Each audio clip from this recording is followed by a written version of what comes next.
Assalamualaikum warahmatullahi wabarakatuh. Apa kabar semuanya? Semoga kesehatan dan keberkahan selalu menyelimuti kita semua, amin. Kali ini saya akan membawakan rangkaian kisah dakwah Nabi Muhammad SAW ketika terjadi Perang Badar bagian 2. Sebelum saya mulai, saya ucapkan terima kasih kepada semuanya karena sudah klik channel ini. Langsung saja check it out. Keputusan untuk perang melawan muslimin akhirnya dipilih oleh Rasulullah Shallallahu Alaihi Wasallam beserta kaum muslimin. Allah pun memberi kemudahan kepada kaum muslimin selama menuju Badar. Inilah bukti keterlibatan Allah Subhanahu wa Ta'ala dalam perang Badar. Pasukan muslimin melanjutkan perjalanan ke Badar sesuai dengan formasi yang sudah ditentukan oleh Rasulullah Shallallahu Alaihi Wasallam. Jarak yang ditempuh dari Madinah ke Badar lebih dekat daripada dari Mekah ke Badar.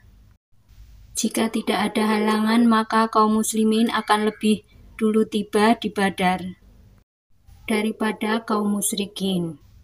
Di tengah perjalanan, Rasulullah dan Abu Bakar pun melakukan penyamaran untuk mengintai keadaan sekitar. Rasulullah dan Abu Bakar pun bertemu dengan seorang kakek yang sudah sangat tua, yang pada waktu itu kebetulan lewat. Dan Rasulullah pun bertanya kepada kakek itu, "Permisi kek, katanya ada kabar bahwa akan ada pasukan dari Mekah dan Madinah. Apakah kakek tahu?" Kemudian kakek itu menjawab, "Kalian ini siapa ya? Sebenarnya aku tahu tentang kabar pasukan itu, tapi aku tidak ingin bicara sembarangan dengan orang asing." Ternyata kakek ini tahu tentang kedatangan pasukan kaum musyrikin maupun kaum muslimin di lembah Badar. Ternyata berita itu lebih cepat menyebar. Kemudian Rasulullah pun menjawab kepada si kakek tua itu, "Baiklah, setelah kakek menceritakan apa yang kakek tahu, maka kami akan menceritakan siapa diri kita." Kemudian kakek itu pun menjawab kembali, "Benarkah itu? Jika memang benar, maka akan aku ceritakan." Kakek itu berkata, "Jika dihitung dari keberangkatan Mekah, maka mereka akan nyampe ke lembah Badar setelah kedatangan kaum Madinah hari ini. Sekarang katakan siapa diri kalian." Rasulullah pun menjawab, "Kami berasal dari Mak." Mak dalam bahasa Arab artinya air. Jawaban Rasulullah itu dikenal dengan tauriyah atau penyembunyian diri yang dianjurkan dalam situasi perang. Namun jawaban itu juga tidak berbohong karena semua makhluk hidup berasal dari air. Kemudian Rasulullah pun meninggalkan kakek tua yang tampak kebingungan. Kakek itu berkata dalam hati, "Waduh, dari Mak yang mana ya? Mau Wiroh atau yang mana?" Sore harinya Rasulullah menugaskan Ali bin Abi Thalib, Zubair bin Awam, dan Sa'ad bin Abi Waqqas untuk menjadi mata-mata. Rasulullah berkata, "Pergilah kalian ke arah kaum musyrikin, carilah informasi sebanyak-banyaknya, dan laporkanlah kepadaku." Mereka semua kompak menjawab, "Baik ya Rasulullah." Dan setelah beberapa jam berlalu, mereka pun membawa seorang pemuda ke hadapan Rasulullah.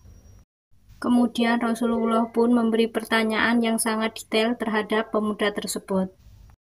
Rasulullah bertanya, "Beritahu kepadaku tentang detail di mana keberadaan pasukan kaum kafir Quraisy." Pemuda itu menjawab, "Mereka sekarang berada di dekat lembah Al-Uswatul Usto." Rasulullah pun bertanya kembali, "Berapa jumlah total mereka?" Pemuda itu pun menjawab, "Banyak sekali, tapi aku tidak tahu persis."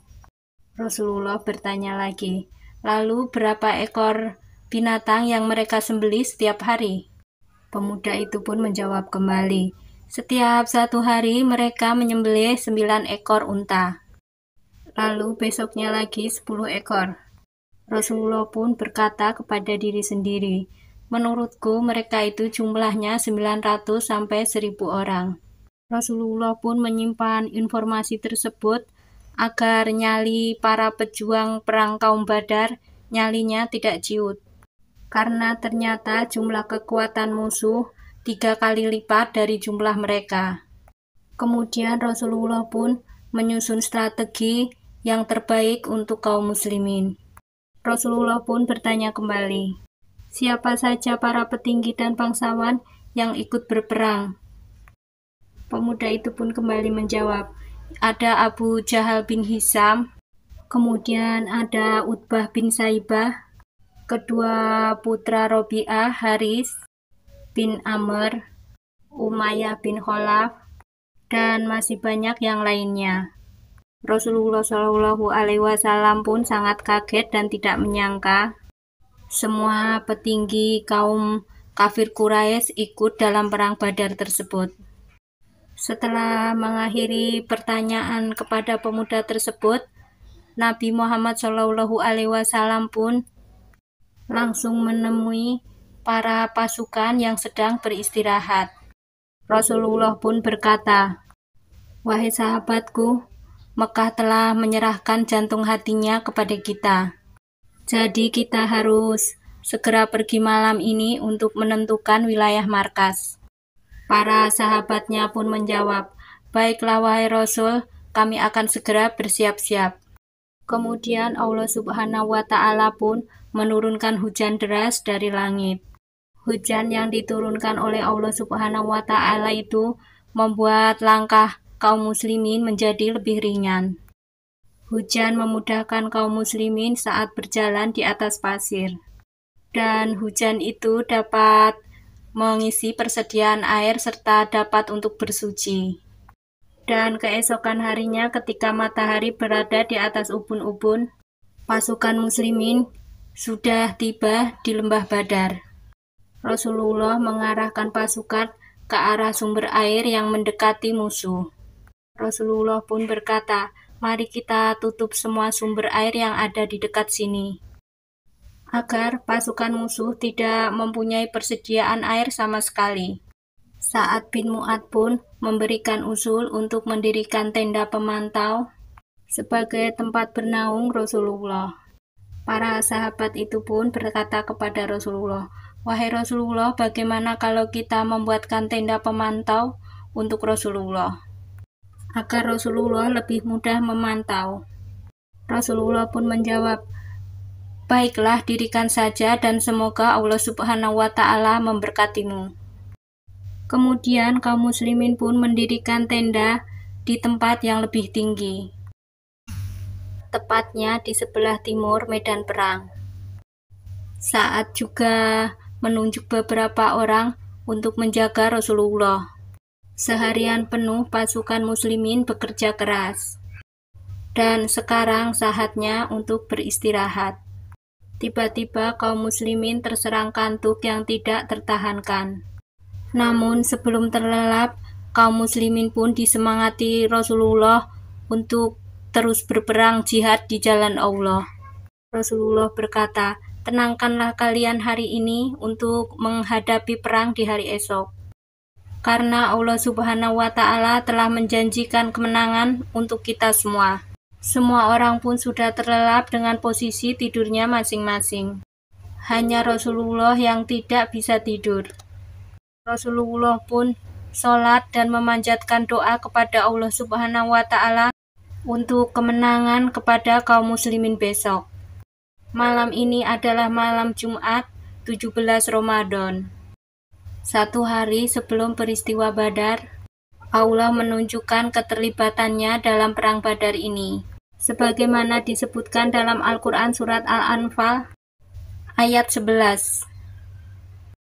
Ingatlah ketika Allah menjadikan kamu mengantuk sebagai suatu penentraman daripadanya, dan Allah menurunkan kepadamu hujan dari langit untuk mensucikan kamu dengan hujan itu dan menghilangkan dari kamu gangguan-gangguan syaitan, dan untuk menguatkan hatimu dan memperteguh dengannya telapak kakimu. Itu tadi rangkaian kisah dakwah Nabi Muhammad SAW ketika terjadi Perang Badar bagian 2. Jika saya salah dalam menyampaikan cerita, saya mohon maaf sebesar-besarnya. Jika ada yang kurang, boleh ditambah di kolom komentar. Akhir kata, wassalamualaikum warahmatullahi wabarakatuh. See you next video.